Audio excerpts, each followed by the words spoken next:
দেখুন প্লেলিস্ট আমার লাস্ট ভিডিওতে ছিল প্লেলিস্ট কীভাবে তৈরি করে। তো আজকে আমি দেখাচ্ছি যে প্লেলিস্টের সেটিংস কীভাবে করলে আপনার ওয়াচ টাইমটা বাড়তে পারে। তো আপনি প্লেলিস্ট সেটিংসে আপনি আসুন, প্লেলিস্ট সেটিংসে আসলেন, আসার পর দেখুন বেসিক পাবলিক, আমি লাস্ট টাইম বলেছি পাবলিক রাখতে। তো অনেকে প্রাইভেট রাখে কারণ ধরুন কারোর প্রোডাক্ট কারোর ভিডিও ধরুন আপনি কোথাও সেল করছেন, তো প্রাইভেটে করে আপনার লিঙ্কটা শেয়ার করে দিলেন, তো সেখান থেকে তারা বা আপনার ভিডিওটি দেখে নেবে। বেশিরভাগ যে টিচিং ক্লাসগুলো হয় তো তারা প্রাইভেট করেই কাজ করে।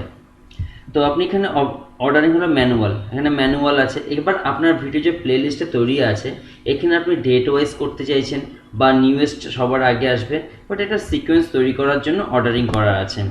দেন আপনার add new videos to top playlist, আমি একটা ক্লিক করে রাখলাম যে আমার কোনো নতুন ভিডিও আসলে সেটা আমার টপে চলে আসবে। নাও ডান দিকে আছে অ্যাডিশনাল অপশনালে অ্যালাউ এমবেডিং, এটা করে রাখবো এবং set as official series for playlist. তো এখানে আমি সাধারণত এটা না করে রাখাটাই আমাদের বেটার হবে। দেন আসছে আমি অটো অ্যাড কী আছে, কিছু রুলস আছে। রুলস এরকম ধরুন এটা আপনার ভিডিও আপনার প্লেলিস্টের রুলস আপনি তৈরি করবেন। এখানে রুলস অনেকগুলি আপনি তৈরি করতে পারেন, দুটো তিনটে, সেটা আপনার পরিমাণ অনুযায়ী আপনি কীভাবে আপনার প্লেলিস্টের রুলস বা ভিডিও রুলস করবেন সেইভাবে আপনি করতে পারেন। যেরকম ধরুন আপনাকে আমি একটা প্লেলিস্ট তৈরি করে দেখেছি আনবক্সিং অ্যান্ড রিভিউ ইউনিট। তো আমার এরপরে যখনই কোনো আমি আনবক্সিং, যদি আমি এখানে লিখে দিই আনবক্সিং, তো আমার পরের যে ভিডিও থাকবে তাতে যদি কোনো আনবক্সিং ভিডিও থাকে আনবক্সিং করার, তো সেটা অটোমেটিক্যালি আমার এখানে অ্যাড হয়ে যাবে।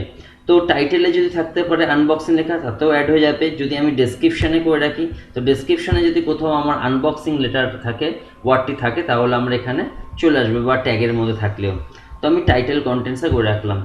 এবার আসছে আমি কোলাবরেট কি, আপনি কারোর সাথে যদি কোনো লিঙ্ক কোলাবরেট করতে চান, তার প্লেলিস্ট আপনার সাথে করতে চান কোলাবোরেশন, সেটা আপনি করতে পারেন।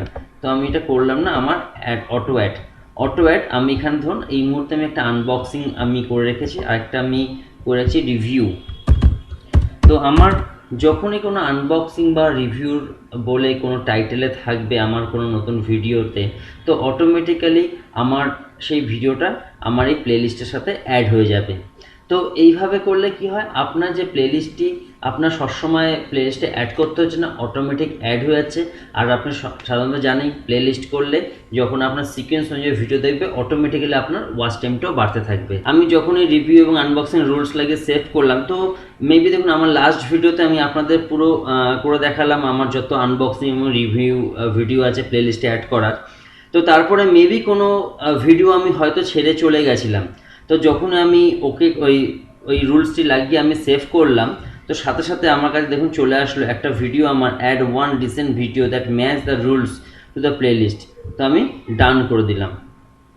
মেবি তো আপনার কোনো ভিডিও মিস হয়ে গেলে অটোমেটিক্যালি আপনার প্লেলিস্টের মধ্যে অ্যাড হয়ে যাবে। তো এইভাবে আপনি বেনিফিট পেতে পারেন আপনার প্লেলিস্ট তৈরি করতে। তো ভিডিওটি আশা করি আপনাদের ভালো লেগেছে। তো ভালো লাগলে অবশ্যই লাইক এবং শেয়ার করুন, আর এখনও অবধি যারা চ্যানেল আমার সাবস্ক্রাইব করেননি, kindly subscribe my channel. Thank you friends.